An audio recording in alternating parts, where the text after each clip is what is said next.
Salutations, everybody. It is Maddie here today. I'm sorry, it's Spider-Man here today, and welcome to episode 129 of the H.A.M Radio Podcast. I'm having a hard time not laughing about it. It's me, Karak, with ACG. And we have a very special guest joining us this week. Would you kindly introduce yourself? Hey guys, I'm Kopi the Kitten, or Paul, whatever you want to call me. My Twitter is @Kopi the Kitten, and same thing with my YouTube. Mm-hmm. Cool. Thank you so much for joining us. I'm going to try to keep this thing going. That was the best part when he's like, cool. I don't know why, but this is just amazing. So, oh, man. Halloween's coming up. I remember a couple episodes ago, Karak and I were like, we're going to dress up as each other for an episode, and that's what we're going to do. So I'm getting ready for this podcast, and I'm thinking to myself, oh, fuck, Halloween's next week, and it'll be over by the time the next episode comes up, and I don't have my Karak gear, because I forgot. But I'm going to a Halloween party tomorrow. I'm dressing up as Spider-Man, so I was like, fuck it, I'll join the podcast and surprise Karak when I join the call in full costume. And, yeah, he couldn't believe it. But, yeah, like I was saying, thank you, Kopi, for joining us. Kopi is a patron as well, so if you guys want to support the Patreon, keep my ass alive, keep Karak's ass alive, then by all means, do consider supporting it. The links are in the description down below, along with all the mobile stuff we need. And now, all right. Oh, fuck. It was perfect though. It's amazing. Very well done. That was much better than if you had dressed up as me. It fucking fits you. Like, that's what's so crazy. Like, yes, that sir. shit. Usually costumes just look terrible. You know, I mean, Dude, I'll be Iron eBay Man costume. and it looks like all plastic. Yeah. Insane. I couldn't believe when I put it on. I was like, this is actually like legit. It looks good. Thank you. Except if you had, and I don't think you do because you do hockey, if you had bird legs, boy, would spandex and tights show like people skinny legs? Yeah. Oh, yeah, dude. if, like, you want, no matter how much I work out, how much hockey I play, my legs are fucking rails, bro. I can't do it. Really? Yeah. Even from, I thought hockey, Swear, man. dude. Like, look at that, bro. you're right. Oh my god. It's gonna. Oh man, you need to have some pics though of the party so we can see. I absolutely will be Right. posting. All right. So, are you Awesome. drinking out of one of the Vault Boy Tiki things, or was I just seeing? This things? is a Star Trek Gorn cup Okay. that. I saw that too, Maddie. I was like, Yeah, oh no. it looked like it for a second. I was like, whoa, where'd you get that? All right, let's dive into our first topic of the week, and it is Xbox's ID indie program that they've had since 2014, and we just learned through a Game Informer article that this now has $500 million in sales. So the question that instantly came up in my head was, is this why we've seen less exclusives? Because that's a lot of dough. That's absolutely a lot of dough. I don't know if it's making up for those AAA exclusives that a lot of consoles need, but still, do you think this is the difference maker and why Microsoft hasn't been hard-pressed to get a lot out, it seems? You want to try first, Kopi? No, you can go first. I will say something. So this is slightly connected, but bear with me. A lot of times when people talk about Witcher 3 and how much like free stuff they've given and stuff, they forget that Good Old Games is connected to CD Projekt Red, and some of that money comes in. Yeah. And I'm just wondering if at least a small connection in this way is if Microsoft, if this, Xbox Live, we know they were making bank before PSN charged.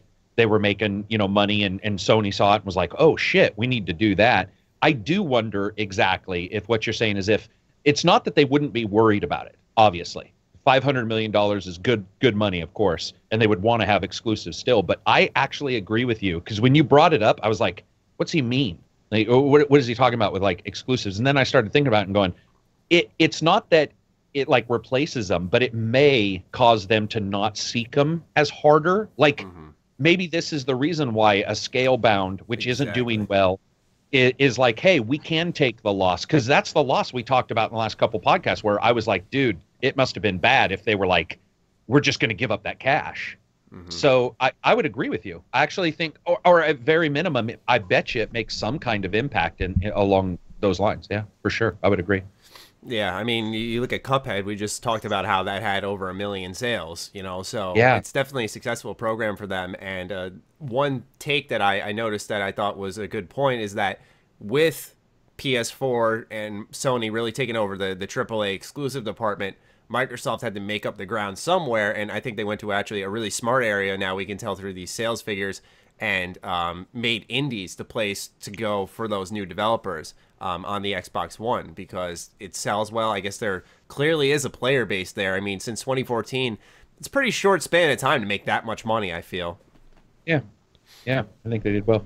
Kopi, do you have anything to add? So I have an Xbox One. It's the main console I play on. I don't have a PlayStation, and I don't have a Nintendo Switch. So basically, almost all of my gaming comes from Xbox. Now I don't really know what is considered an ID at Xbox title. I've probably played one before, but I can't really think of any off the top of my head. As for impacting AAA titles, I'm not really sure. Like Xbox's AAA titles, you know, the ones that don't really exist that much. I really have, honestly, I have no clue. I don't know if it's impacting it or not. I didn't even hear about this, the ID at Xbox. Yeah, like right? I said, like I said, I haven't played many, so I'm not sure. Or maybe I have, because I don't know what's considered one. But I remember back on 360, indie titles were a big thing. Like they were $1 a piece, and I mean most of them weren't that good. But they were a big thing. Like a lot of people played them. So. The Xbox Summer Arcade you're talking about too, like that stuff. That was where we saw State of Decay. So no, I'm talking about like these were straight up like indie titles. Okay. Some of them were decent, some of them were pretty bad. But basically, like Xbox has like these avatars that you can create, right? Mm-hmm. And a lot of these games would use these avatars as the characters in the game. And oh wow! So I guess like ID games have evolved, right, and become much better. So I'm sure they have a player base. Well, obviously they do with the $500 million, but I just don't know if it's actually impacting AAA titles, which it very well might be. I just don't have enough knowledge on it. So some of the games Submerged, some of the bigger games, let's see, would be Super Hot, The Park, Flame in the Flood, Oxenfree, Blues and Bullets 1 and 2, Gone Home, Shovel Knight. Let's Shovel see. Knight's on Xbox. I didn't know that. Xbox. See, so Xbox ID is where imagine if you're an indie and you just want to publish. That's what this allows. It allows for you to publish on them. So it doesn't necessarily mean they give you money. It means they've opened up this so that you can publish through them. Inside is through this. Rocket League is through this. Wow, so they use Microsoft to do the publishing side for Rocket League. Banner Saga, I'm assuming Banner Saga 2 is on there, and some others. So this is just for, if 2014 would have been Xbox 360 as well, wouldn't it? Might have. Jeez, I think 2013 was the end of the 360. Actually, no, 2014. Was that the launch year of the Xbox One? No, it wasn't. I think Xbox launched in 2013. Yeah. Okay. Right. So I think, but I'm not sure. Lifeless Planet, which is also Thomas Was Alone. So some of these games are actually Never Alone. Some of these games are actually, I don't know what you'd call them, like indie hits we've heard of. Shovel Knight, Rocket League. Who knows? Rocket League could have been 80% of it. Well, yeah, because the thing is that on Rocket League, when it launched on PS Plus, it was a free title. But then on Xbox, you no matter what had to pay for it. So that could have been some of the ground they made up there because of the popularity of that title. But yeah, there's a lot of. What's interesting though is like aside from I'd say a Rocket League, there isn't like in Cuphead, there isn't that title that sticks out and says like that's where a lot of the money came from. You know, that's where the attention got put on this program. It's like it seems like the sum of many parts, really. Yep. It's just a lot of hits that are getting different genres, a good representative, and bringing more people into the program in general. Now that I think about it, back one of the E3s way back when, closer to Xbox's launch, they were really pushing ID at Xbox titles. Yeah. And when Karak started talking about all the games that are considered ID at Xbox titles, I've definitely played some of them. Inside, I wanted to play, never did. I played Rocket League and some of the others on there. So yeah, Like, a lot of people on Xbox play Rocket League, and the best thing about Rocket League is it's cross-platform. You can play with PlayStation and PC. But Ashen is also, that's the Zelda slash that's the one I talk about all the time for the last ID. 5 years. That'll be published directly. They were one of the ones that he's talking about that came up on stage the year before last for E3. Yes, I remember that. And Brothers, which I don't think ever got released, or that sorcery game. There was 2 games, and I think the other one got canceled. But I know Ashen is still How about that coming game? out. So, I mean, I don't know if this would go through an ID. No, it wouldn't because it's published by EA. But that prison escape game they're doing. oh yeah, I saw the that. two-person, the Yeah. co-op, where Yeah. God, I can't remember the name, but that would be a perfect indie game that was also almost looked AAA too, because that game's an odd game. You have to be co-op. Yeah, There isn't which is odd. Yeah, for sure. definitely different. Yeah, so good to hear that indie titles are doing well. A lot more than I personally expected. And Maddie, look at Switch. True. Indie, if you want to jump off of Microsoft for a second. Yeah, no, I mean, very true, very true. It is weird that a couple years ago, Sony, everybody was like independence and Sony, and I'm not saying that stopped, but I'm saying it is weird that whenever anybody finds a weakness, we always go, oh, they don't have exclusives, so they must have nothing. But what happens is the companies aren't stupid, and they do other things, and they sort of creep up on you.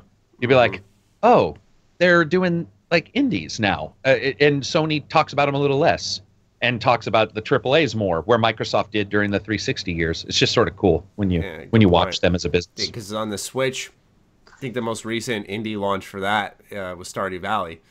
Yeah. And that's doing really well because, a lot of people are like, this is the system it was kind of made for in many ways, since it's that pick up and play sort of thing where I can tend to my farm for a couple of days and then hop off and go do something else. So yeah, it's very cool. A lot of people were really happy with that.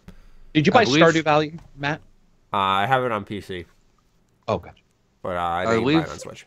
Sorry. The Switch store, the eStore, they just reached 200 titles on their store. I think I saw that on Twitter today. Wow. With Odyssey coming in. I don't know if that was the 200th, but they have 200 titles on there now. So, Mario and they're not all Odyssey. Nintendo games, that's for sure. So definitely some indie titles on the Switch. Like you said, Stardew is doing great. And when I get my Switch, I plan on getting Stardew. I have my copy on Xbox.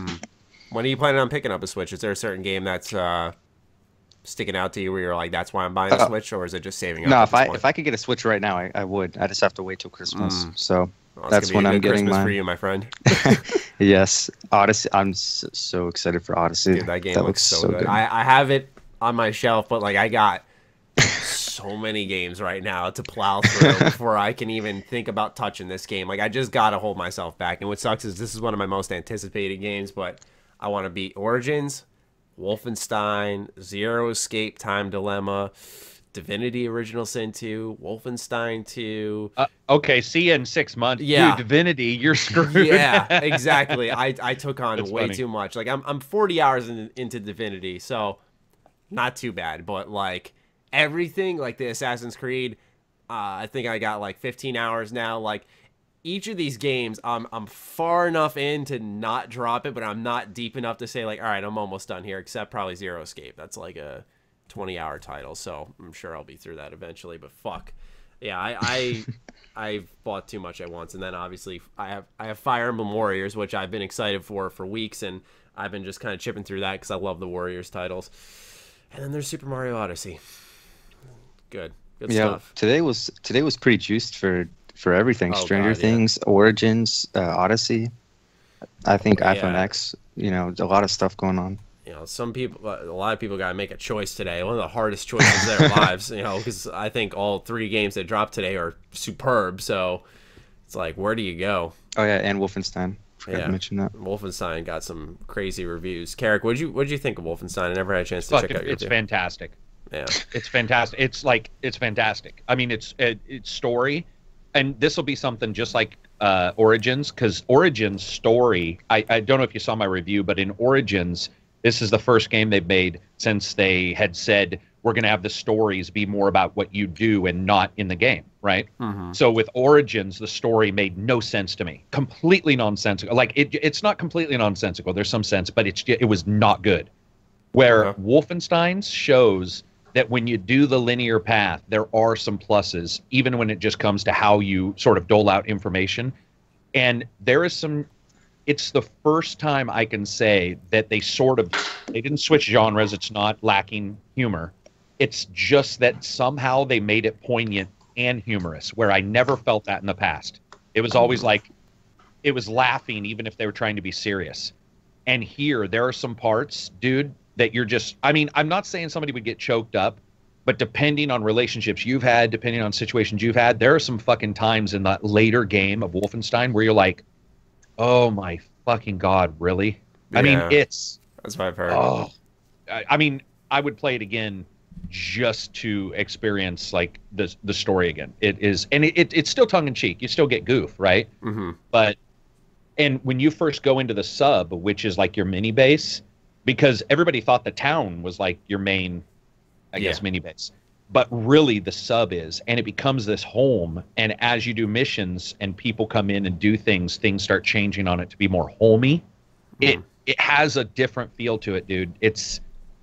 I would say of all the games you're talking about, you just so you can experience it, I would do Wolfenstein first once you're done with, or whatever you're doing now. Yeah, I would, because the story is just, it's that good, and gameplay is amazing. I mean, it's the typical gameplay. It's just got that added thing in it. Absolutely, yeah. I mean, based off, I've said it for a while, based off the demos I've gone to and stuff, that this was a title I just knew. I was like, they got a grip on this. They know what they need to do with this series to just improve upon New Order and the Old Blood, and they clearly did that. From what did you see the reviews for that? Fucking that, and Mario's reviews are insane, shockingly high. Yeah, like everyone's getting tens. Yeah. There was one that gave like a 11 out of 10, and I'm like, knock it off, because that'll just ruin everything. Just, it's good, or it's good, but yeah, you'll love it, dude. I mean, it's your type of game too. It's balls.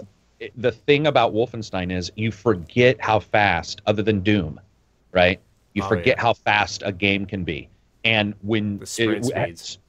And when you got the demo, when you got the demo, were you in the stilts, or did you get to choose one of the three? At that point in the demo, they gave us all three, actually. So we could run through the wall, we could use the stilts, and what was the other one?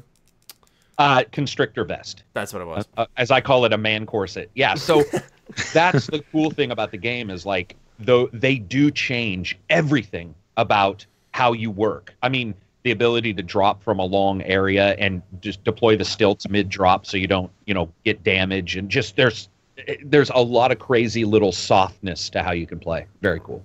Awesome. I'm looking forward to that. Kopi, you picking up any of those games, or?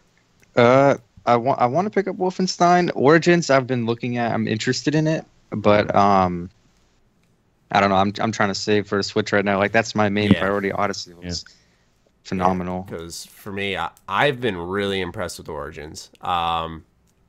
It's got that RPG light, but it's, hook you in, which usually I won't say I don't fall for, but you can usually see right through what they're trying to do. They're like, here's stuff. You should be excited. But the way it it progresses as a game and how it opens up with its side quests, with the loot it gives you, with the mission structure. No collectibles.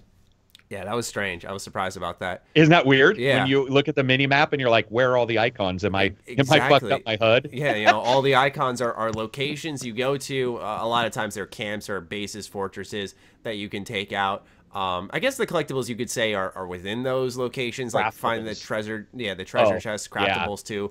Papyrus scroll or whatever. Yeah, they got those things, but not as heavy of an emphasis, and I think that might be why they shook off some of the clutter, I'd say. And I do like the new combat system in many ways. At first, it felt very light and fake, and I think that's just for the sake of the video game itself. Because, for example, when you have your bow out, man, you can like sprint around, like it's as if nothing's weighing you down. It feels very foreign at first, but it does demand some of your focus, which Assassin's Creed games beforehand, all you did was hold R1, square, and the second someone's throwing at you, counter, dead. Counter, dead. And at least in this game, you actually have to fight, which sucks to say, but yeah, it was a good ride so far. I The only personally, thing I haven't liked about the combat, though, Maddie, is, well, first of all, there's some collision detection issues that definitely need to be patched. Because there were times where, like, my character would be attacking the air, and the guy beside him would be, like, getting hit, and I was like, what's happening?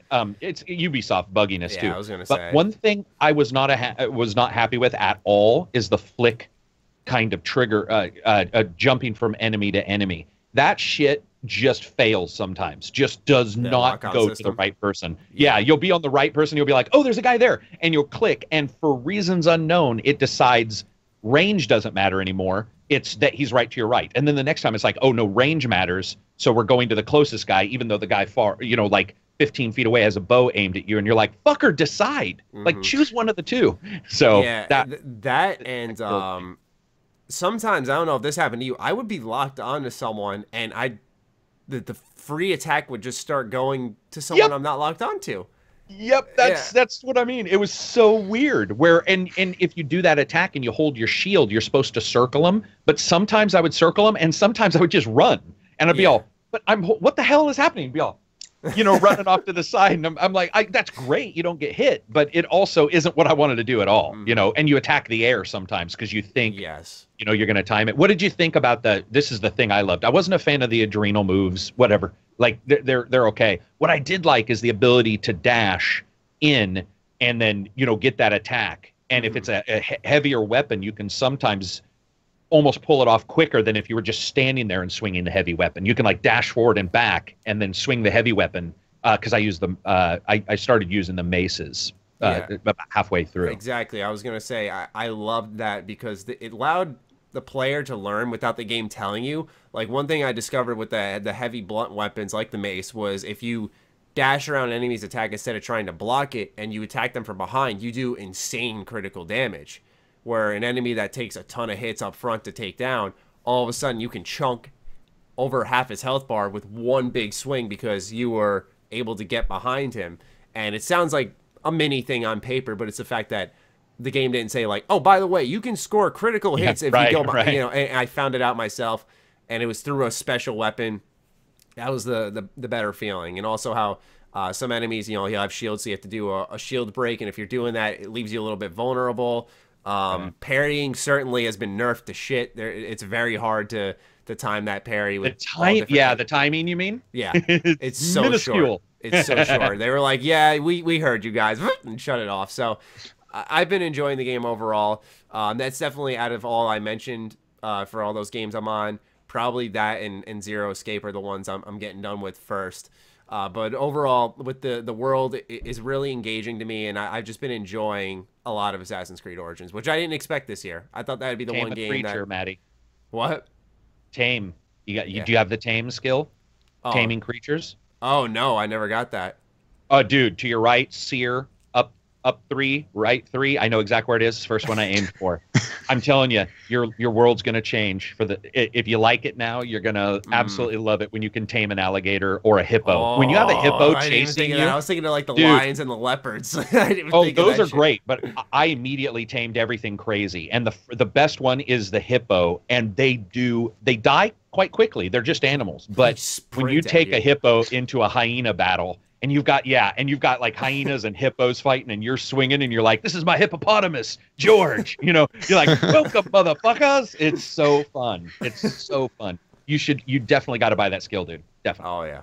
No, absolutely. That's the other thing, is the skill tree didn't feel artificial. Usually it's just there for the sake of saying RPG, but this one actually had, number one, it does take an okay amount of time to level up, not too long, not too short, where you're just getting overwhelmed with skill points. But it's also the way it was split up was smart, where throughout most of your adventure, you are leaning towards one play style or another, or thinking about what you're going to do, not just having access to everything and diving right in like you probably will at the end game. So, good stuff overall on October 27th. And now, let us shift over to, what are we talking about? No multiplayer in Wolfenstein 2. This was news. They said they didn't want to dilute the storytelling. I think they proved their point, because the best thing about Wolfenstein 2, from what I've read at least, is its story. Its mix of ridiculousness, tongue-in-cheek humor, but also being very serious at moments. And I wanted to say, where did at one point in gaming did it become news that a title doesn't have multiplayer? I think it became news when every title was adding multiplayer, and you and I and everybody else was like, why? I think BioShock, I think Creed. Yeah, exactly. And I think they're finally saying, like, they're alerting people.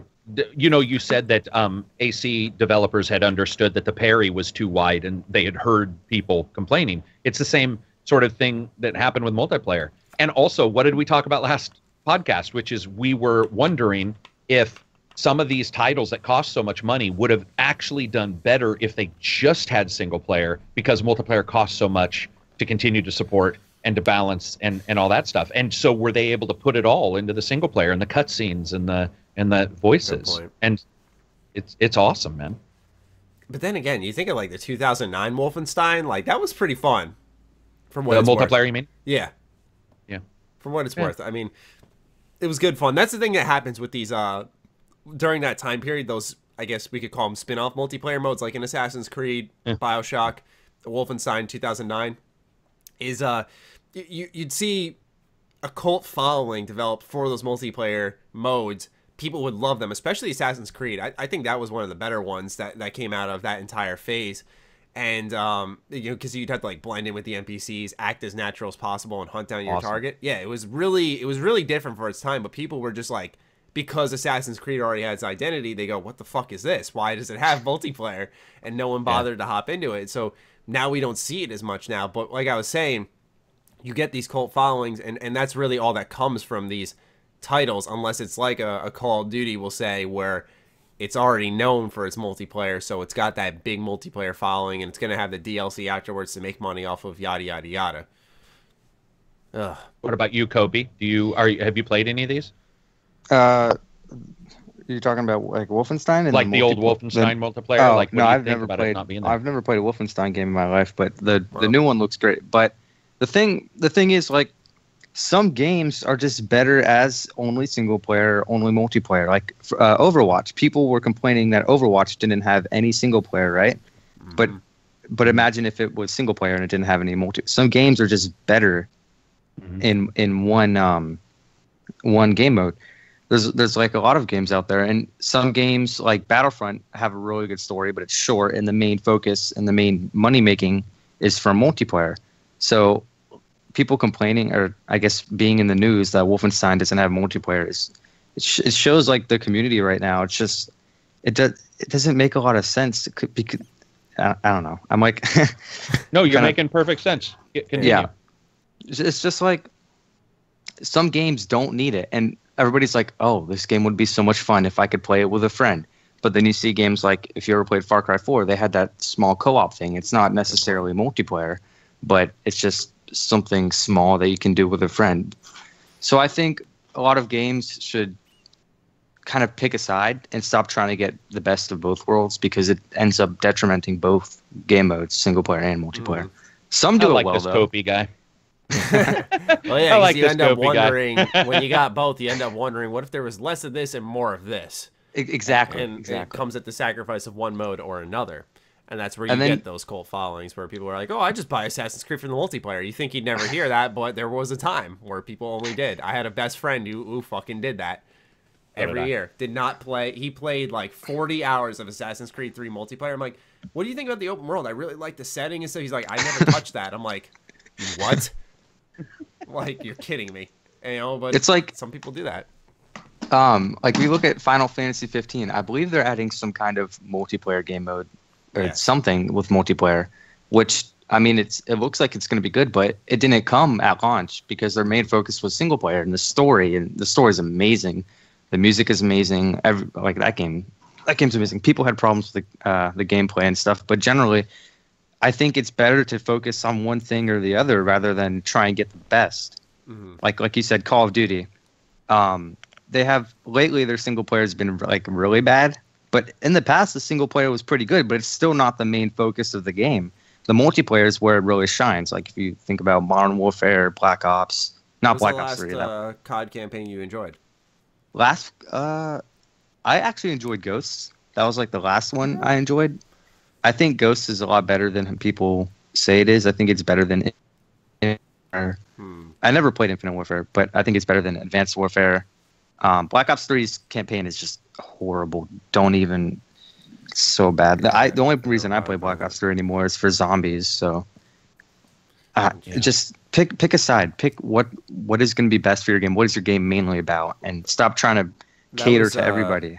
What you said about Far Cry 4 actually reminded me of Fallout. A lot of people want Fallout to at least be like 1-player co-op, 4-player co-op. They're like, oh, Fallout's awesome. Imagine if I could team up with a friend, though. And it's like, exactly. Yes, I could. And I actually am on the side of, I love my solo Fallout experience, and I will always have that. But if Bethesda was like, we're doing multiplayer, I will take one extra player. I think that would be fun to some extent. If it didn't limit any of the features and stuff like we've seen in Dead Rising 4, like that ridiculousness where they say, yeah, we've been doing this co-op for a while now, but guess what? We're separating the bunch now, and it's something totally pointless.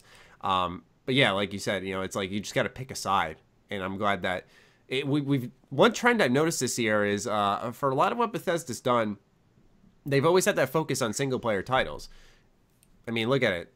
Prey, Wolfenstein 2, The Evil Within 2, and Dishonored: Death of the Outsider. I don't know if I'm forgetting anything this year from them, but all those titles are only single player. There's no multiplayer anything in there. Right. And I think part of it's because when you look at Creation Club, you got that huge player base from Bethesda Game Studios. It's gigantic.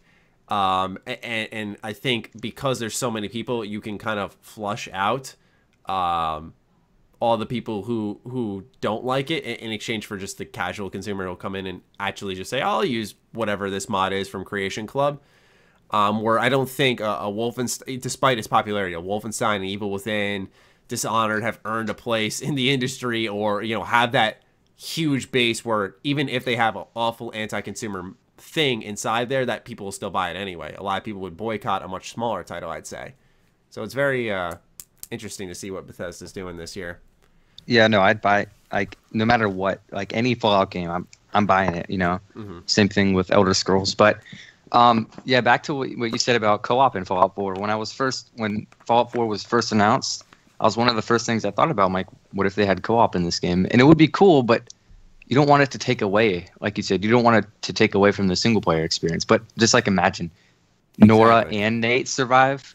One of them plays as Nora, one is like there's a lot that could happen. And then you look at mods like the New Vegas multiplayer mod. I was just about to say, yeah. That looks like a lot of fun. Imagine servers and people role playing. There's a lot that could happen, but we were going to do for a patron gaming session, but it was such a bitch to set up. That's the issue with this is some people will want the multiplayer mode because like we were going to do a Morrowind multiplayer session, and we had like all these role playing plans laid out. And then we looked at like setting up the server, getting the right files in place, making your own server, that type of stuff. And we were just like, look, like this is really tedious for what we're planning on gaming for like 3-4 hours. So we said, let's just do something else. So I think that's also a part of the reason why it's a matter of convenience. And, some mods can do it and make it easy. I think the Skyrim co-op one, I think it was a couch co-op version of Skyrim that someone made with the mod. I think that one's pretty seamless. Or not seamless, but rather that one's pretty easy to understand. So like I said, I think ease of use is why we're seeing a lot of people demand multiplayer too in these single player titles.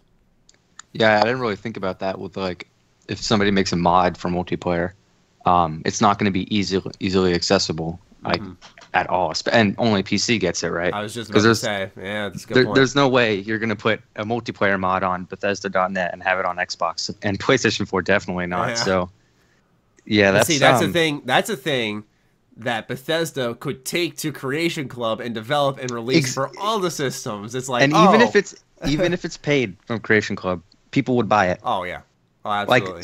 Like survival mode. They gave that for free for a week, right? Yeah, a week they had it. But I don't think anybody who wanted it has already gotten it for free. I don't think anybody's planning on buying it. And like you said, they gave it to us for free in Fallout 4. But if it's something like a multiplayer thing, which people are still going to be mad about that it's not free, but it's kind of an extension to your game and not so much something that should have been there originally, I think, for like a Fallout game especially. So if they focused on single player first And then if people are saying, "Oh, this game would be great," with a friend, do what Final Fantasy is doing, and maybe introduce a multiplayer game mode like later on. That's right? a good point. I never thought of that how Final Fantasy is doing it, because I demoed the I think it's called Comrades. Yeah, I think it's Comrades. Yeah, and I enjoyed it. I think it's a little like what they're doing with Final Fantasy 15. They're milking that shit dry. It sucks.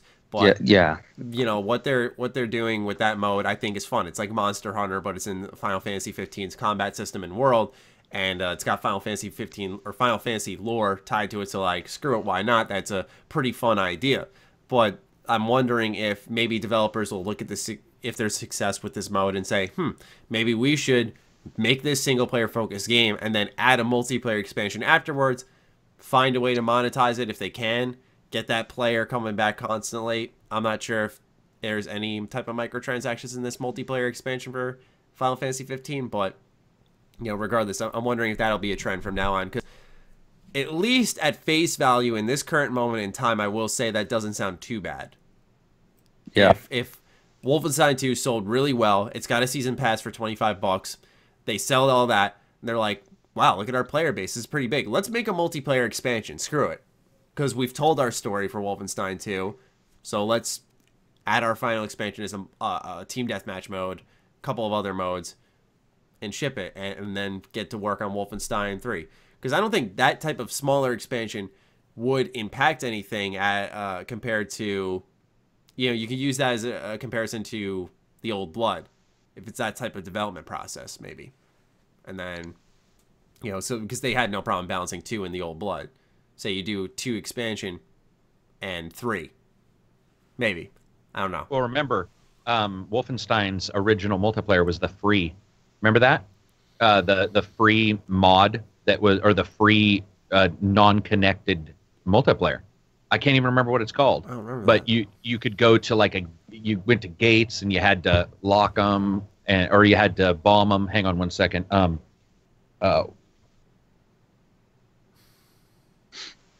Trying to remember. Yeah, there was a it started out as, or at least one of the multiplayers, enemy territory. Enemy Territory's Quake Wars is how it started. Oh, right? Man, I remember that game. I played that shit Yeah. so much.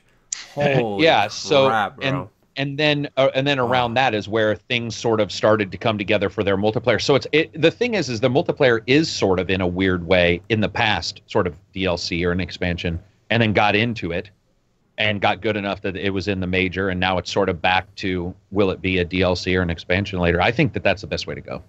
I like it that way, if they choose that for that game, if they want to go single. So back to 2012 or 2013, you look at Grand Theft Auto 5. They had plans for multiplayer, probably through development, and they announced it and stuff. But I hope their main focus was single player, because Grand Theft Auto 5 story is phenomenal. Everything about it is so good. The dialogue, just everything. The missions are fun. But after that, they didn't release the multiplayer for a month. And I'm hoping they do this with Red Dead 2 also, because it's going to be Red Dead Online, just like Grand Theft Auto Online. But Grand Theft Auto didn't release the multiplayer right away. They had the single player for people to enjoy, because there's going to be people who go straight to multiplayer just to get an advantage over other players. That was PC though. This console had multiplayer right away. It did? Yeah, 360? I thought it was a month after. It was a month after, because I remember about that. Sorry, but it wasn't based on them wanting. That was based on their technical problems they were dealing with multiplayer. It's why Siege was also not Siege. I'm sorry, Heists were also delayed, because they actually Heist took so long. Heist took like a year and something, didn't it, Maddie? Weren't you talking about that? So last week I was just saying how in a trailer they were talking about how you could be able to do heists in GTA 5, and it wasn't until a year and a half later that they actually added single it to the game. Single player DLC. That's not to destroy his point, because his point is totally valid. I was just saying that it wasn't necessarily for them to. It wasn't necessarily in the good of their hearts. Yeah, or no, anything. I'm glad you brought that up, because I actually didn't know that. I bought Grand Theft Auto 5 about a month and a half after release. So. Oh, so you had it like yeah, but my friends were telling me about how multiplayer wasn't available right away. So But I think did you guys see the Rockstar commented on how there weren't any single player expansions for GTA 5? I think they said because we're working on Red Dead 2, that's single player. Then GTA 5, we had a full vision. It was the most bullshit PR. Yeah, he was like, we had a full vision for GTA 5 online. We ended up not having enough time. I'm like, they're lying. Come on. And not only that, I don't believe it either. It was a lie because it even said they promised. He pretended like the old interviews and PR didn't exist. Because they did exist, and they did say they were going to do single player. And then, if you read that fucking PR, which just pisses me off, it says, like, I can't remember how it said, but it almost indicated they never had plans. They were going to wait and see if they were going to do single player. And I was like, bullshit, that's not what you said. Yeah. Like, I hate that stuff. It's like, why don't you just say, let's see how it does? You know, I mean, and you're right. It was terrible PR, man. Why even talk about that old stuff anyway? If it were me, and I knew shit changed, I'd just be like, "Oh, that's in the past." Yeah, no, it's just gonna bring more. It's gonna aggravate people, right? Exactly. You know? Yeah. Like, did you play Undead Nightmare? Did you guys play Undead Nightmare? Yeah. Hell yeah! Imagine that in Grand Theft Auto. Yeah. Like the 4 and sports remember, cars of the Grand Theft apocalypse. Auto has multiplayer for PC. It has role-playing servers now. You know, it has that huge. I mean, I don't even see most streamers do normal GTA 5 now. They're all doing the role-playing servers. Like, have you watched the videos of, like, the cops and robbers? Yeah, I saw that, and that looks awesome. Yeah, they even have a person go to jail, and they're, like, role-playing, like, how do you get out of jail? It's insane. I've never heard of that. Wow. And it's a role-playing mod server now that's completely separate that you can. And Rockstar allows that, right? Yeah, see, I just got this a couple days ago, and they do. I just don't know how they do. It's most likely where you don't go online anymore normally or something. You know, because some games you can say to go online, and it'll be like, oh, your service is not online. Maybe it fakes the service and then jettisons you to private servers. These custom servers. That part I don't know. I've got it ready to set up because those videos, it's amazing. I mean, it looks so fun. It does, doesn't it? And they're spawning as like there's actually servers with like cops and people who that's their job. There's the one video where the guy's got his own channel and it's all about him being a police officer pulling people over. And I'm like, I gotta play this, man. It's like Arma, but for Grand Theft Auto. There you go. Really? That's exactly what it reminds me of. Yeah. Okay, I got. And that's awesome. Yeah, yeah. I love the idea of that. Let modders do it anyway. I guess. Aren't they gonna let them? They always end up doing it.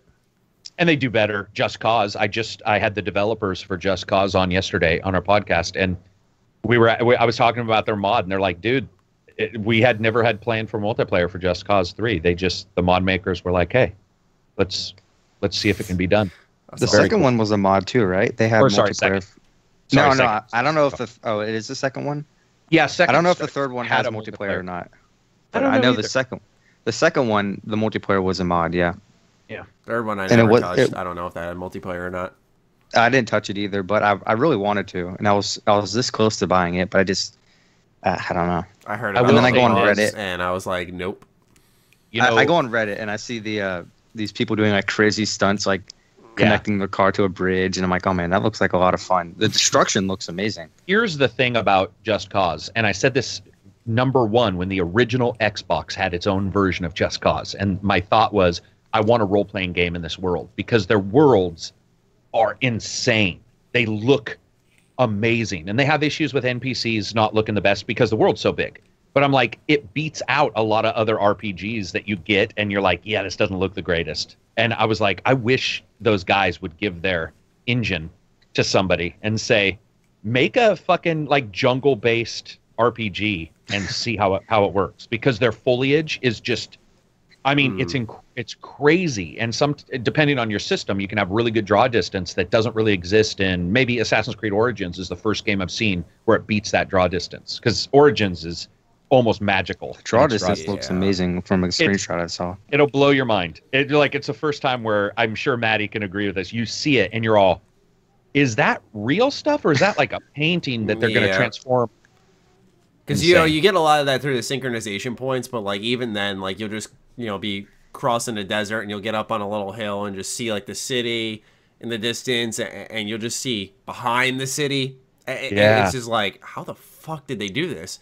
There's some insane tech with that game. It's crazy. That's the thing, right? It's in a desert, so you're gonna everything you see in front of you, other than like hills of sand or whatever, it's gonna be. It would be weird if it's just like fog, or it's just or it's just faded out.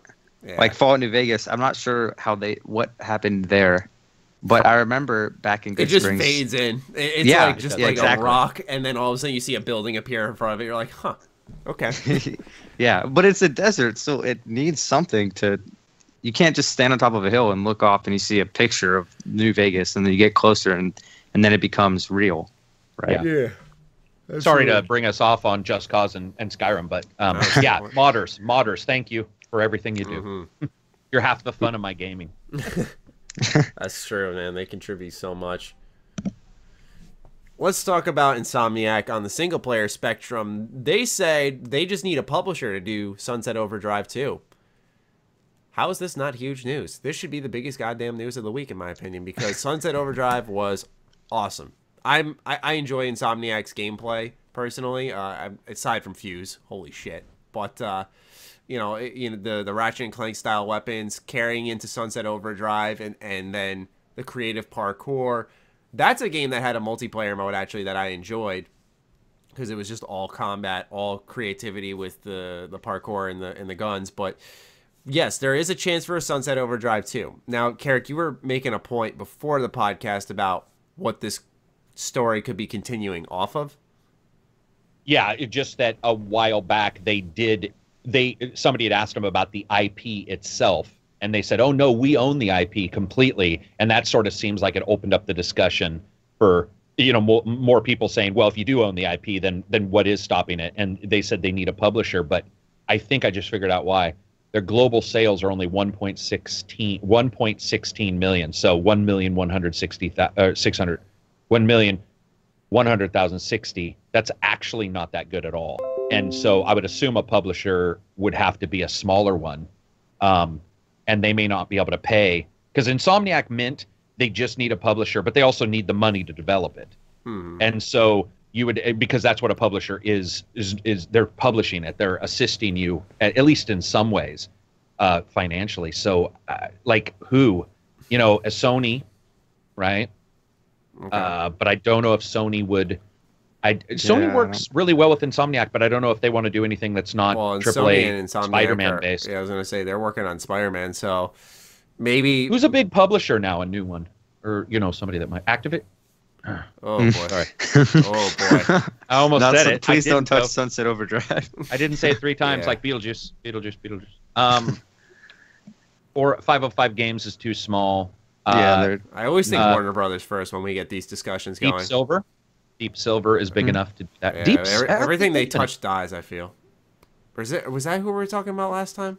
No, because Deep Silver is actually coming up. Well, that doesn't mean you or I like their games, but financially or whatever. I'm trying to think. What company were we talking about as a publisher that it was like any game that they had recently had their hands on, it was getting delayed or shut down? What was it? Well, Deep Silver did shut down a couple. I think we might have disagreed on it, and it was Deep Silver. Did Deep Silver do Dead Island? Mm-hmm. So okay. Deep Silver is doing Shenmue 3. Oh, please be good. They did Dreamfall. They did what's that? Shin Megami Tensei or whatever the fuck that's. Tensei. Yeah, well, I got close. Sacred 3, Homefront: The Revolution is the one you and I may have talked about. They did all the Saints Row games. They did Persona 5 in the U.S. Metro, Dead Island, Risen, Stalker. They actually have. It might have been this company, but they actually aren't so bad, and they're big enough to probably foot the bill. Because that's what you really care about, right? Is if they foot the bill, even if as long as they're hands off, then Insomniac could do it. Because Insomniac's not going to work for somebody that controls them. That's one of the rumors is why they don't like to work as much with Sony anymore. So it'll be interesting to see. Are they doing Metro Exodus? It didn't say. It said Metro up till current. So yes, it said Metro current. Yeah, I mean. See, I don't know where they'd go with the sequel. I mean, it wasn't a story game, so They just have to do almost like a Wolfenstein in a way, where they just have to evolve on what made the first one so good to the people who enjoyed it at least, and try to address the issues that people who didn't like it. Which, Karak, were you big on this game or no? I didn't review it or anything. I didn't play it a ton. I wasn't a huge fan. But I have a question for you. Couldn't they just say it's a year later in the same world with somebody else? Isn't it that kind of game where it's more just like, here's a world, the world? The game is it's not very serious. No, yeah, exactly. I see. I love the promotions they did. The Sunset TV or something like that. Yeah. That was awesome. It just had a lot of personality to it. The only thing I wish it did more was faction quests. You know, because like it was really cool interacting with the people of the world, like the nerds who were LARPers and stuff along those lines, and having having they did that well. Yeah, having shit, missions involving them more. Square Enix. Awesome. Square Enix. That's a good one. No. Square Enix was the company you and I were bitching about because they got rid of Hitman for no reason, and there was a bunch of stuff. You and I were just completely confused at what Square Enix was doing. Sorry, I looked it up and it immediately popped up, and I was like, "That's the one." I'm saying that could be a good one because if we're talking money, I think Square's got it to just they do put it right into an IP like that. But that'd be so weird seeing Square Enix and Insomniac on the same box art. It's just something. But then again, we're about to see Square Enix and Marvel on the same box art, so crazier shit has happened. Square right? Enix and Marvel, because they got the whole Marvel license deal. Oh really? Jesus! Wait, remember that? Did we talk about that? Yeah, well, it headlined one of our episodes. What? Why do I barely remember that? So they got all the Marvel? All I know is Eidos Montreal is working on a Marvel title, which I think is like a squad-based action-adventure game. Mm-hmm. What else was there? Marvel. You know what it is? I think Square Enix is making a Marvel game. I should specify that because I think Marvel's I remember Marvel's this. looking for good partners because now I'm remembering Marvel went to Sony to have Insomniac do Spider-Man. Yeah. And they have Telltale doing Guardians of the Galaxy. That's what they were doing because before that, Marvel was, and we don't know yet based off, all we have really in front of us is actually Telltale. But Marvel beforehand was really churning out pretty crappy quality games compared to just Batman Arkham, which that's all DC has done, and it's worked out really well. Yeah. No, you're absolutely right. I do remember that discussion about it. Well, there is Mortal Kombat versus DC Universe, but we don't talk about that. Oh, like Mortal Kombat versus DC Universe. Exactly. You don't know the one prior to Injustice, right? Mm-hmm. No, so. It is. Yeah, it was prior to Injustice 1. Yeah, I thought it was pretty good. I mean, it's a Mortal Kombat game, so it's like different expectation. I just remember it was an easy fighter, which I don't think NetherRealm games really necessarily are. And that game, like, you could just bang out like 12 hit combos like that. Like I used to always play as the Flash, and he had like a zoom, like a dashing combo, which like just zoom past the screen like 4 times, and you could just like hit him with a quick combo, knock them down, and while they're getting up, just zoom past the screen again. No one could defend it. And I was that guy online who would just spam that combo. How old is that game, man? So I had to have been. Many. It's so old. Prior to Injustice 2 or Injustice 1. Yeah, it was like 2009 or something. In 8th grade or something like that, man. So I was just like, what was that old? Cheesing combos. Yeah. I don't know. Back to who, this getting a sequel or Insomniac taking care of it and stuff like that. Is there? So Xbox published, or it was an Xbox exclusive, right? Yeah, and PC. Xbox. I think it was on the, Xbox's program, like Play Anywhere. I think it was. Was it on PC as well? I think it was on. I'm not sure. But I know Xbox likes to do that with their exclusives and put them on the Play Anywhere thing with PC. I know Cuphead has it. Forza has it. Older exclusive. This was around 2014, so right. So I'm not sure, but it might have. Interesting. It might have been added. I don't know if their program was like all old games and now new ones from now on are going to have Play Anywhere. Sunset was free through Xbox's. That is correct. That's what I remember. That's when I played it. The games with gold, right? Yeah, when I was getting my Xbox One, that game was coming out, and they had a bundle that had a white Xbox, and I wanted to get it just for the white Xbox, but my friend ended up getting it, and he enjoyed it, but he has like a 0 attention span, so he cannot. He plays 2K, so there's your. Yeah, it's funny when you were talking about the white Xbox and stuff. It's the same thing we get in like an awesome design controller. Is like you never look at it; it plays the same. So why do you spend so much on it, right? You just wonder. It's bling. Yep. Yeah. You know, so the like Destiny has not that watching PlayStation. you be a fucking nerd in the dark is you know, when they eventually see you, oh, that's a cool controller. That's it. Yeah, that's all you get out of the entire thing. They had that Destiny console, and it looks so good, but it's, you know, if you already have Destiny, exactly, it's Destiny. What else is there? We got Microsoft News. They dominated the news week or the news cycle this week. So they're launching their original Xbox backwards compatibility program, and it came with a slew of beautiful games. I shall bring up the list. Well, actually, I can't type in my costume. Yep, I'll get it. So we want to know the OG, right? Yeah. The OG Xbox. I'd like to highlight while we're looking for these games that Spider-Man movies are a lie, where you see in the games you see Peter Parker on his keyboard, you know, banging stuff out, making it really easy. Like, no, I can't even touch the screen on my phone. It's impossible. So unless he's got special little things on his fingertips, which I don't think he does. Well, I was about to say, you're wearing a costume, and in the movie, Iron Man. Too.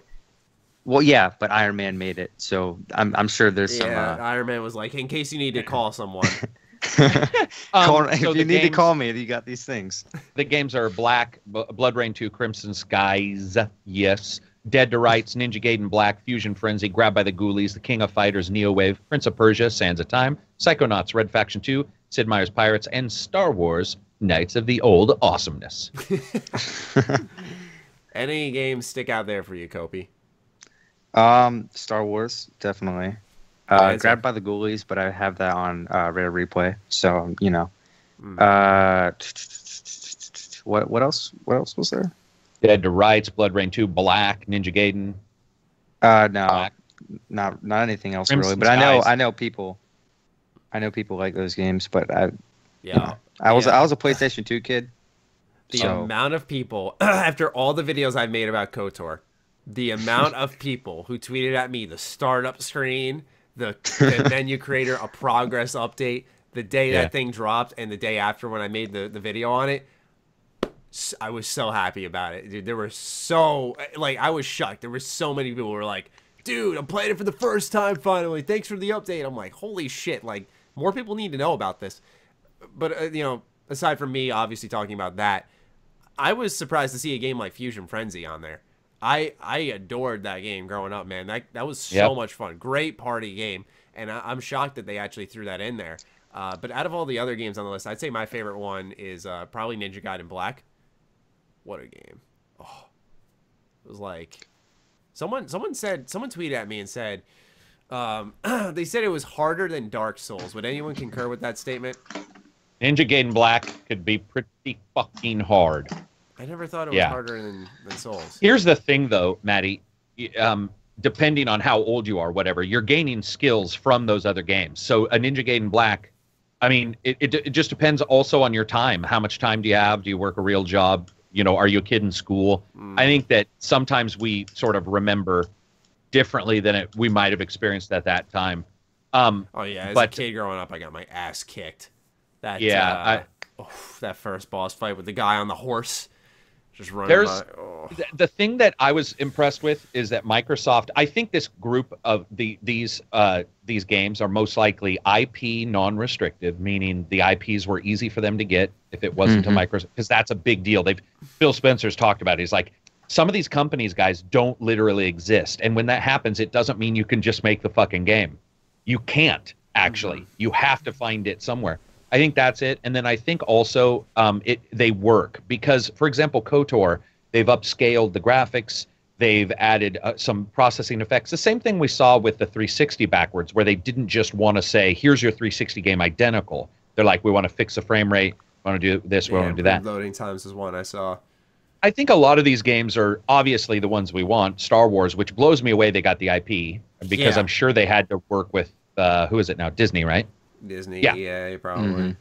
But a game like Black or Ninja Gaiden, those were Microsoft specific titles. Well, Ninja Gaiden was Microsoft at the time because they were working with them for a lot of those titles. So, and then Crimson Skies, hugely popular. I mean, massively, almost stupidly desired. I didn't know that. Crimson Skies, if you talk to anybody about like their top games, BattleTech will be in there. The Mech Warrior game will be in there. But Crimson Skies will almost always be, and I believe when people did the surveys of like what games they want to see, Crimson Skies was like 1 or 2. It's insanely popular. So Crimson Skies is your and my Star Wars for somebody else. Awesome. So yeah, it's so cool, man. Microsoft, I love that they're not doing. It sounds weird, but I love that they're not doing as well as Sony, because it fails. And the same thing, if Sony wasn't doing as well as Microsoft, they do more. And Microsoft, when they really want to do something, sometimes I just really like what they do. Like, and I love OG. It's like they knew fans liked backwards for Xbox 360, and they're like, hey, you know what? If we can, this is so great. You know, the 360 backwards is great. Like, the fact that I can emulate, it's literally an emulation of the 360 in my One. It's pretty insane, and it works well too. I play Civilization Revolution all the time. Red Dead Redemption works well. What are some other titles on here? And I don't know if you guys heard, but the Xbox One X and some of the improvements that they got are going backwards to the Xbox One S, including some improvements to Red Dead in particular and backwards compatible. And they said that they've figured out a way to solidify the frame rate in some of the games, because there was a couple games that weren't hitting. Halo Reach, exactly. It was awful. You could not play it, but they fixed it, right? So and also they were saying with Master Chief Collection, the same thing happened when they're now patching that, and the reason why they're patching it is because the X, for the first time. That's the problem with Master Chief Collection, is that they didn't patch it. They patched it a couple times, but they had issues they could not fix until the OS update that happened yesterday, and some of the stuff they've learned on the X, I guess. And they said that we've sort of taken it all, combined it, and we looked at Master Chief, and we were like, we can actually fix this. So let's fix it now. So that'd be cool. I was this close to trading in my Master Chief Collection, and then literally, I was going to go to GameStop last week because I was trying to pre-order the new Pokemon game. And I was trading games in towards it, and I saw the news for Master Chief Collection, and I'm like, I don't know if I want to trade it, because they were offering $18, which is a lot for GameStop. But maybe no shit, that is a lot. Yeah. But now maybe that's old, why. Dude, that was 2014. Yeah. $20 in GameStop. That can get you something. Yeah, literally. Yeah. Where's my Xbox One game? That's half of what I was trying to get. Right. I literally have 3 games for my Xbox One. I'm looking at it right now. Lego Dimensions, Halo 5, Master Chief Collection. Yeah, most of my Xbox games are digital. I'm sorry. I should emphasize physically. Digitally, I got Gears, Forza, Rare Replay. Probably. All that comes to mind. I discovered, by the way, heartbreaking news. I got my physical copy of KOTOR sitting in my closet right now. It's in like a bin of all older games. I'm like, I gotta try out KOTOR on the Xbox One just to say I did it. I crack open this case, empty, and I remember. I remember the story of 9th grade. I was raving about this game to a friend of mine who I don't speak to anymore for obvious reasons now, and I lent him the game. He played it. He was like, "Yeah, it was really good.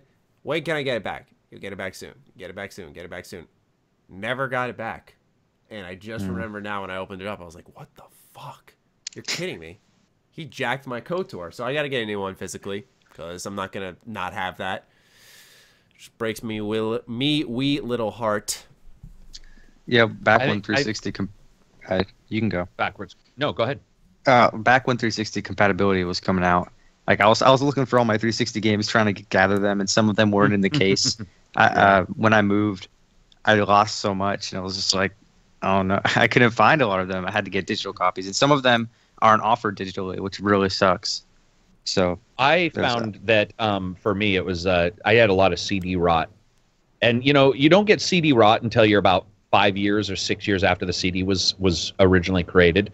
but I grabbed one of my CDs or one of my DVDs for the Xbox original. I flipped it over and looked at it, and you could literally see the rot in the where because it's a physical product, and over time it's not like vinyl, that allows for stretches and movements, and there's an analog thing going on. In a CD or DVD, it's ones and zeros, shoots and ladders kind of thing, and if even one's off, you're fucked.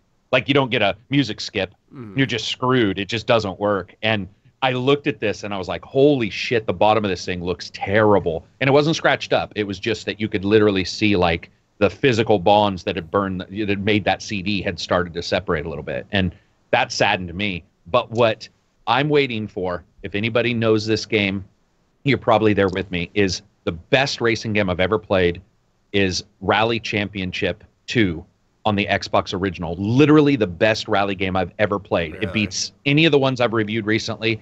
I had a hacked version of the backwards compatibility on the 360, and it would play it, but the graphics were fucked up, and I didn't care. I'd be like, doesn't matter, because it's still the best game. And so I hope they can get that IP. So much about that? That's a different choice. It had all these different elements that we see separated now in racing games. For example, you'll get a rally game, there'll be no uphill, like Pikes Peak stuff.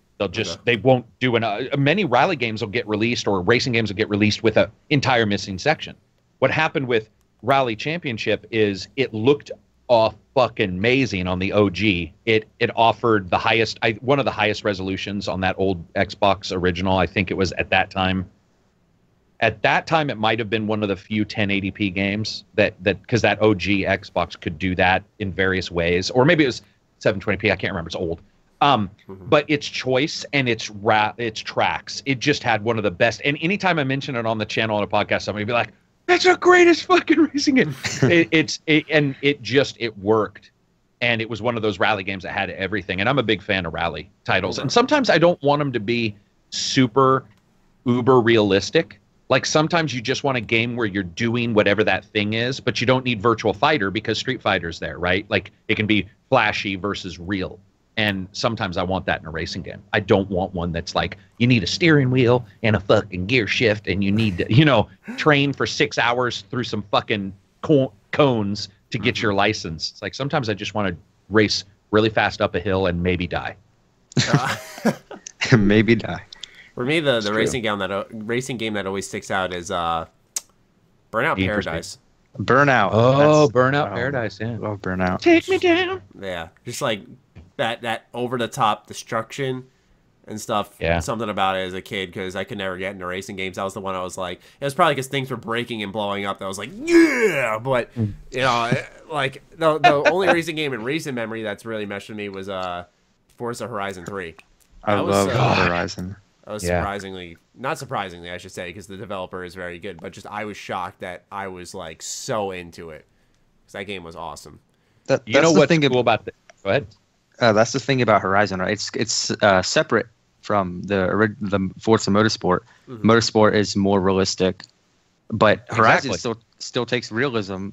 It's still got some of it in there with like the dirt and the different terrains you go on. Horizon 1, if you've ever played it, is like nothing compared to 2 or 3. 3 is amazing. Such a good game. I just love Horizon. And I'll play a normal motorsport game, and like I appreciate how much detail they pay attention to, how much of this is a simulation. But I just want to go back on Horizon and just drive, on a mountain and jump off with my car, and maybe die.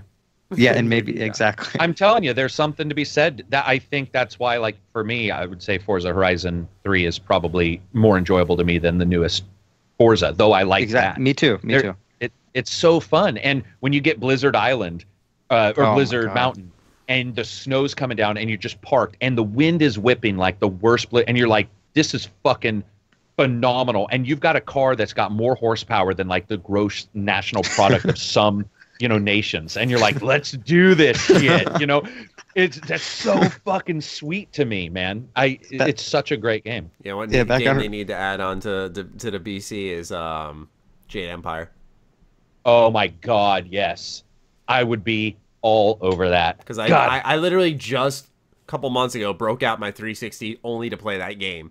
And I blazed through it. Oh no, I saw. And like now it's like I would love it if they brought that to the Xbox One, so I don't have to hear that. I love my 360, but it's a fucking jet engine now. So oh, is it? So loud. It's like when it's running the games. Ugh. Which one do you have? Is it the Pro? Normal 80 gigabyte hard drive. Okay, one? is it black? It's white. Oh, I think okay. black is Elite with 120 gigs, and then Pro was 80. They had like the original set of consoles, and then they had the Elite, which is black, and then they had this like brand new black one, which looks all fancy and stuff, and it's not as loud as the original 360. So I'm assuming you have one of the like original kind of. Oh, I have. It has like this. I have it has it a after silver they tray, changed right? the screws, because they used to have the screws that melted and gave you the red ring, and then there was a big Yeah. complaint, Oh, so they okay. started using a different type of screw. It's like I got it during that phase. I bought my Xbox in around 2008, mid to end. So it was definitely like Yeah. a Pro. Man, dude, I remember the guy at GameStop selling me on Mass Effect 1. Just, he was like, yeah, because what game did I trade in? He was just like, yeah, if you like that, then you're gonna like this. And I like didn't play Mass Effect 1 at all. I bought Call of Duty and fucking played that.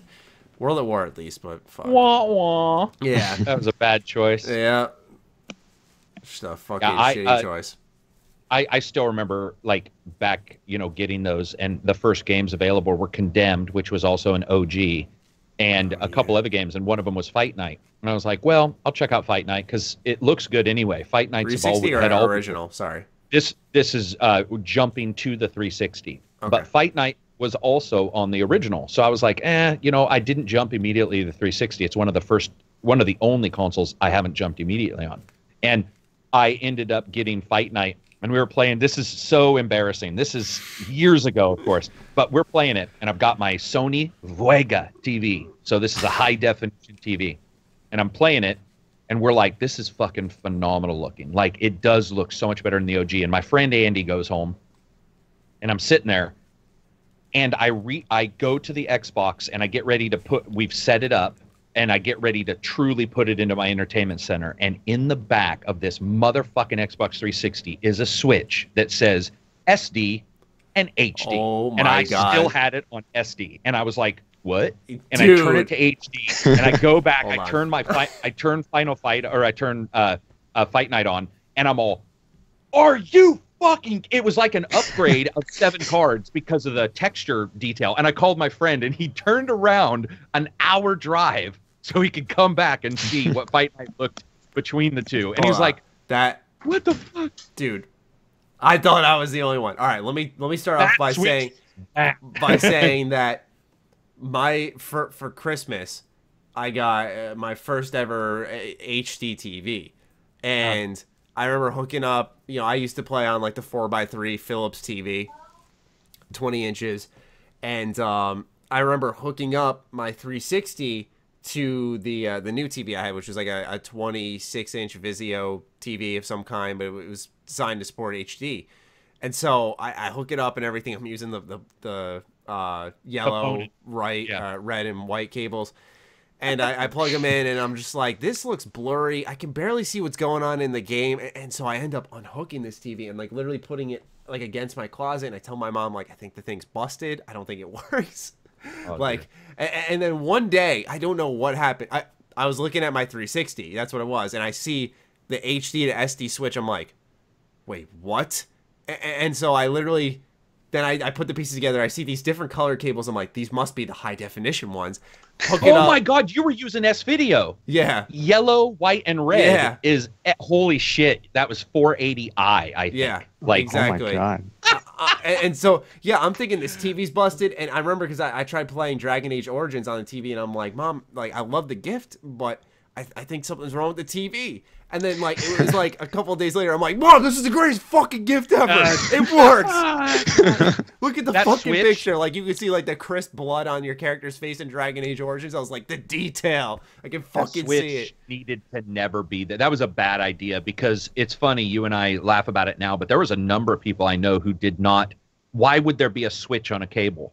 It made no sense to them, and they were always on Especially for reasons 'cause unknown. It could peel off. Remember, it was paper. Yep, It could have peeled off. Yeah, if, there's a if you didn't paper know. sticker on there. If that was gone, then because mine was peeling off at the time. I remember I thought to myself, holy crap, if this fell off, I would have never known. And Yeah. continued playing in 480i. That's crazy, man. Luckily, we don't have usually those kind of issues anymore. We don't. I mean, nowadays it's an HDMI, so it's like cable, Yeah. boom. Yeah. That's back in 360 when Minecraft first came out. To play split screen, you had to have an HDMI cable, and I never did. So I wanted to play it with my sister, so I got an HDMI cable. I plugged in. I'm like, oh my god. Yeah. what it's so What have I different. been doing all this time? Exactly. That's crazy. I didn't even know that you had to have HDMI to play. Why is that? I guess because the resolution or Increased something. resolution. Yeah, the bandwidth, I would assume. Imagine split screen on Minecraft without HDMI. Might look that's a little. true. A little. I thought it was like, all right, it looks bad, but like I still play PS2 games split screen, so yeah. Like I remember playing Jedi Starfighter one time with a buddy, and it was just so fucking laggy, and it just looked like shit. But we were like, it's Star Wars, it's fine. Exactly. If it's only good. EA took that approach and actually got a new fucking Star Wars game out the door, aside from goddamn Battlefront. Well, on to our final topic of this lovely evening. EA, speaking of, wow, I didn't even plan that, is focusing on open worlds and microtransactions according to a former BioWare developer. Not surprising with the trend, but, do we have any additional comments on this bullshit? It's kind of like the confirmation, like the nail in the coffin. Like we knew it was kind of happening, but then like, someone confirms it. And it's not confirmed, but That's the thing is, like, I used to love open world games because they felt unique. Like, okay, this is open world because in our series we had this vision from the start that imagine if we can make it open world. How cool would that be? Now it's become this tactic where let's make such a world so big, there's so much shit to do that, for example, Joe Blow over there will not be able to do everything in this game unless he's got a lot of free time, but he works a 9 to 5 and has a wonderful wife, so simply he cannot game that much, meaning we are going to put microtransactions in, and then Joe Blow can play through this open world title with ease. So it's like, that's what I see. I don't see like a vision for an open world game being fulfilled. I just see a marketing tactic more than anything, which EA has been more than open about, whether it was this or, well, really not EA open about this. This is a former BioWare dev, but more so the, what was it called? Games as a Service, which EA did say that's how they view them now. I think we should all remember also that this happened with 2D to 3D. It happened with 3D to first person, third person to first person, where Fallout, we saw like Sonic try to do 3D multiple times before it got it right. We see that like sometimes there is that vision where it's like, okay, 2D is great, but maybe a 3D Sonic would be great. But what you're saying, and I agree, is that like we're going from first person linear to first person open world, which isn't as big of a jump as 2D to 3D or something like that. And so what we do see is exactly more than anything. Yeah, I was about to say it's like a new genre. And so instead of seeing like a whole new viewpoint on a world, which was far more interesting. For example, I still remember when 3D Sega or Sonic Extreme almost came out on the Saturn, and they were showing pictures of it, and it was like it's going to be, a Mario style title, but it's going to be Sonic, and people were like, this is fucking awesome. And it didn't happen, but it was awesome because you always saw left to right on a Sonic game, and you never saw like what it would be like to like look around. Even though it was third person, it was like going to be open. And I agree that like most of the time I think they do look at that. Of course, it's to make money and to stay in business, and they see these things as making money for them. But I think what's cool is you see a game like Wolfenstein show that you can also do linear first person with no with some collectibles, but no real no microtransactions, and also no open world. So I think that though we worry about it, we are seeing successes. Mario Odyssey, stuff like that. We're seeing successes the other way as well. And also we see some improvements from some companies, ignoring that there are microtransactions in Origins. There are. Yeah. But they remove the collectibles and they turn them into quests from people. And that is, I'm not saying it's equal trade. I'm saying we see some improvements. Unfortunately, we see a microtransaction there, but we see some improvements as well. How about after the prologue? I don't know how we didn't bring this up. The first thing they hit you with when you open up that into the fucking kid with the camel. Yeah, and you're riding on it, and then all of a sudden it just stops the game and says, store. Wow. It's like, if you would like to, do this, and that, we sell time savers. I'm like, wow. Yep. Only time the game puts it there. In fact, I didn't even know the store was there. I knew there was going to be a store, but I didn't know how to access it until a friend was over while I was reviewing it. And he's like, "What store?" And like, it's just tucked away in like I think the top right corner, and you just It's just a tab, yeah. Yeah. And it's like hit left on your directional. You can. I don't know if the term would be. You can miss it. The only thing I don't like I is would have eventually that, saw it, but it wasn't intrusive. and the icon on the map is purple, and I hate that because it's one of the few that are that weird color. That's the other thing I noticed. Is I was like, "What's this weird icon?" And then you go there, and the kid's like, "I like," and no lie, I had to put this in my review. He's like, "I like to spend a lot of nights with my camel," and I'm all, "What exactly?" No lie, that's what he says. He's like, "My wisdom has been gained with long nights in the desert with my camel," and so I had to put that in the review because I had no clue what. Yeah. It doesn't make any sense. It doesn't even connect with what he's doing. And then he's like, "Want to buy something?" And I'm all, "I don't know. What exactly are you selling?" And then it's like, "Oh, I sell loot chests," and you're like, "I get it."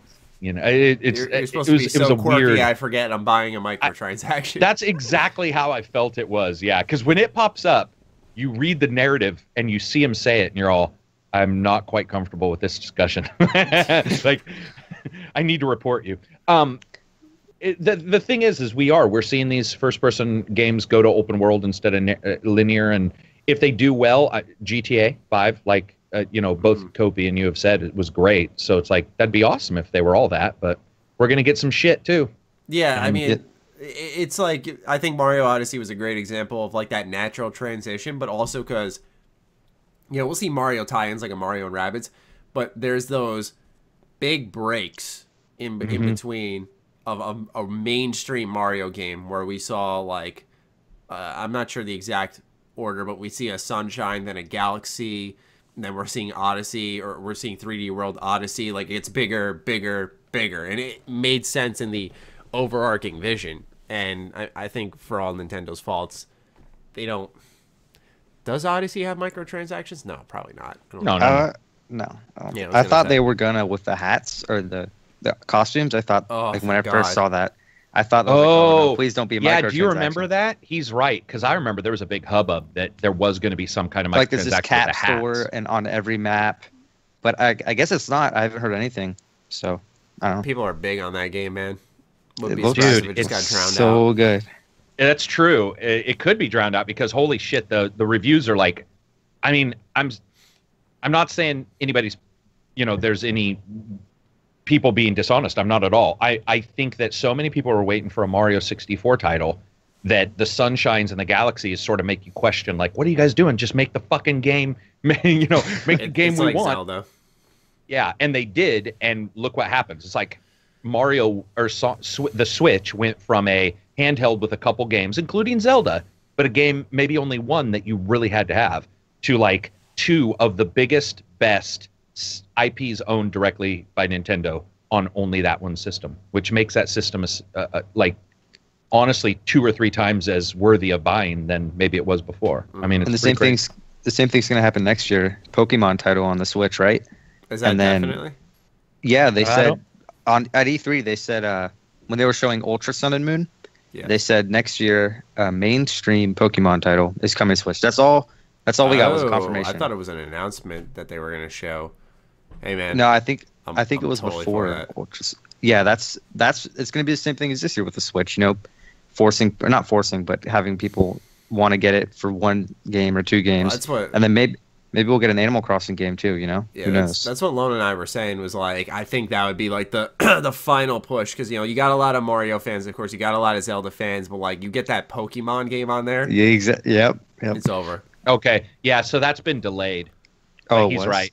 Yeah, it says that during a financial discussion, which is where we find out so many different little things, that it's we will most likely they had to warn investors that they will most likely not see a mainline Pokemon make its console debut until at least 2019. Oh wow. Okay, so delayed a year, but still, it's coming. And the Switch is when that comes. The Switch.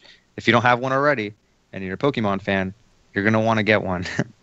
Well, look at what was that Pokemon Go? Destroyed the world for a couple weeks. Yeah, exactly. Now Pokemon's back up there. I mean, not as much as when Pokemon Go came out, but it's still, God, though, it was insane. I remember that. Just everyone walking around on their phones. I'll go outside. Someone is there. Like it was literally phenomenal. Yeah, I don't think we've ever seen. Is there anything in gaming that we've ever seen sort of do that? Like, I've never seen. I mean, Well, it was I'm like younger, but I've never seen that before. people were stopping cars, guys, in the middle of the road in cities and going and doing shit. I looked out Like, my window. There was a scyther outside, and some guy parked his car, and he had his phone out. I was like 90% sure he was catching a scyther, and I didn't have any Pokeballs, and I didn't want to buy them, so I was like, oh my god, I'm gonna miss out on a scyther.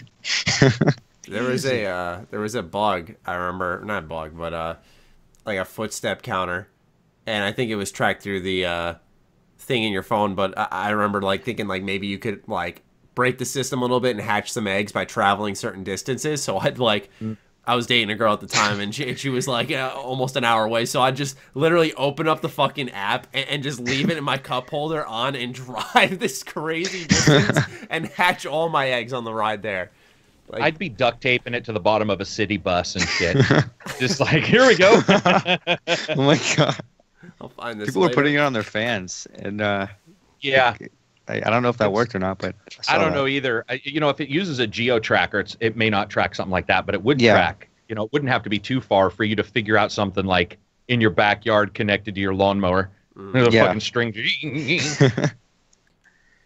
Yeah, I mean, it was also like the time where you could walk outside and see someone on their phone, and like just based off their way they were acting, you knew could they were tell. on Pokemon Go, and you could literally strike up a conversation right away, and it was like this insane global bonding experience everyone had. One of the coolest summers I've ever experienced was Pokemon Go. Absolutely. Yeah, Like, my kids- friends and I kids- still talk about 2015? 2015? 16 last year. Kids from my school who never heard of Pokemon or had a poor distaste kids. for it. This girl was driving her car, blasting the Pokemon theme song. Never knew she would have liked Pokemon ever, and she probably didn't. But played Go blew up, and everybody was playing it. It's still pretty popular now, but Yeah, it is. There's still people following it. it's just not that like obviously initial craze where everyone's like fucking running around. I've said it to this day. I would have still been on Pokemon Go if they just didn't fuck up the tracking. They tried to make changes that just sucked so hard. I was shocked Yeah, they got people stuck with they got the rid game. of the footsteps and and it was so bad. And any external tracking apps got rid of them too. It was like fuck you guys then. I'm not bothering. I think it's a lot better now, but it's too late, right? Yeah. Yeah. Like I got 6 other games now to play, right? you don't have time to walk outside and catch a Snorlax Screw the outdoors. unless you have a Switch. Yeah. Yeah, they can sit outside in game. I used to do that. I used to like set out like a little blanket and I'd like play my Game Boy Advance SP outside. Why not? And that'll be it for all the news we have this week. We don't need the questions. I think we're good, Karak. Yeah. We're at a good length. So, Kopi, thank you for joining us. Thank you for accepting me in my costume. I appreciate it. Oh, that was great. I love seeing that. Did you expect it? No, not at all. I wish when I joined you had the mask on though. Oh, that would God. have been. I was gonna do that Great. to Karak, but I was like, I might scare him. All right, who the fuck broke into Matt's house? Yeah, exactly. All right, well, that'll wrap up episode 129 of the podcast. A hashtag for this week.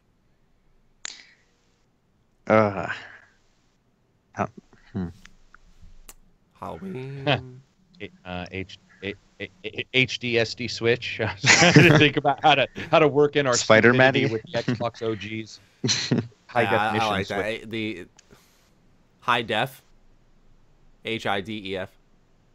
Yeah, that'll All work. right, cool. If you Yeah. listen this far, tweet at Jeremy Penzer, at Kopi the Kitten, and at G27status, and Lone if you want to make them feel loved. Hashtag high def, HIDEF, and we will catch you guys in next week's episode. Thank you so much for joining us. Peace out. Out.